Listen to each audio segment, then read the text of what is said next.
اور پھر اس کے اوپر روایات پیش کر دی جاتی ہیں۔ میں ایک کتاب دیکھ رہا تھا، بیہقی سے منسوب ہے، ایک حدیث لکھنے والے عالم، 300-400 ہجری کے اندر کچھ کتابیں سنن کے نام سے بھی لکھی ہیں، بہت ساری کتابیں منسوب ہیں۔ حیات الانبیاء کے نام سے وہ کتاب میں دیکھ رہا تھا، اور میں اس ٹائم سوچ رہا تھا، میں نے کہا ان کو کیا ضرورت تھی یہ کتاب لکھنے کی۔ اس کتاب کے اوپر جس نے تحقیق پیش کی ہے روایات کے اوپر، اس نے ان تمام روایات کے اوپر رد بھی پیش کیا ہے کہ یہ جو روایات پیش کر رہے ہیں اتنی زیادہ باطل موضوع ہیں کہ ان کی بنیاد پر کس طریقے سے کوئی نظریہ بنایا جا سکتا ہے۔ کیونکہ عام طور پر روایت حدیث میں کیا، بلکہ فقہ کے جو مختلف امام ہیں ان کے نزدیک یہ مسئلہ مسلم سمجھا جاتا ہے کہ خبر واحد سے عقیدہ اخذ نہیں کیا جا سکتا، خبر واحد سے عقیدہ اخذ نہیں کیا جا سکتا اگرچہ وہ صحیح ہو، اور یہ خبر واحد سے ضعیف، خبر واحد سے جو روایات ضعیف ہے اس سے روایات سے نظریات کو اخذ کر کے اور لوگوں کے سامنے ببانگ دہل اعلان کرتے ہیں کہ ہاں انبیاء اپنی قبروں میں زندہ ہیں، یصلون، صلات کر رہے ہیں۔ الانبیاء واحیاء فی قبورہم یصلون کے الفاظ اسی حیات الانبیاء والی کتاب کے اندر بھی موجود ہیں۔ اور ایک اور کتاب میں نے پڑھی تھی، مسند کے نام سے تھی، مجھے ابھی اس کا صحیح طرح سے نام یاد نہیں آ رہا اس کتاب کا، حدیث کی کتاب کا پتہ نہیں کیا نام تھا، میں بھول رہا ہوں اس نام کو۔ بہرحال حیات الانبیاء کے اندر تو وہ روایت موجود ہے۔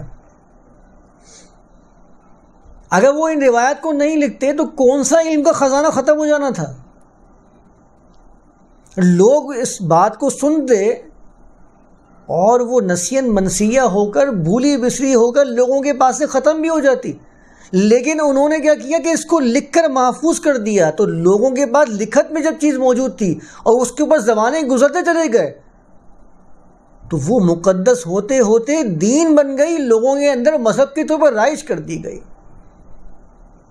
یہ اگر نہیں لکھتے تو کون سا بہت بڑا علم کا خزانہ ضائع ہو جانا تھا۔ لوگوں کی باتیں ہی تو تھیں جن کو انہوں نے اللہ کے رسول سے منسوب کر دیا تھا، انہوں نے اس کو سند دے دے کر، سہارے دے دے کر، مضبوطی دے دے کر دین کے نام پر لوگوں میں رائج کیا ہے۔ تو سب سے بڑے مجرم تو وہ ہیں جنہوں نے اس باطل اور من گھڑت باتوں کو اللہ کے رسول سے منسوب کرنے والوں کے ساتھ دیتے ہوئے اپنی کتابوں میں نقل کیا ہے۔ سب سے بڑے مجرم وہ ہیں۔ ان میں آپ کتنے ہی بڑے نام بیان کرتے رہیں یا ادنیٰ درجے کے محدث قرار دیتے رہیں، یعنی کسی کو مشہور کر دینے سے اس کا جرم ختم نہیں ہو جاتا، جرم رہتا ہے۔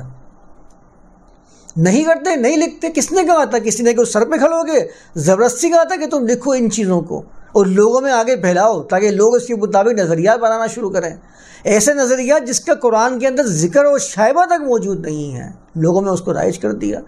آج بھی لوگوں کے پاس وہ کتابیں موجود ہیں، لوگوں کو بیان کر رہے ہوتے ہیں کہ دیکھو اس حدیث کی کتاب کے اندر یہ حدیث لکھی ہوئی ہے، اللہ کے رسول سے یہ بیان کیا جا رہا ہے۔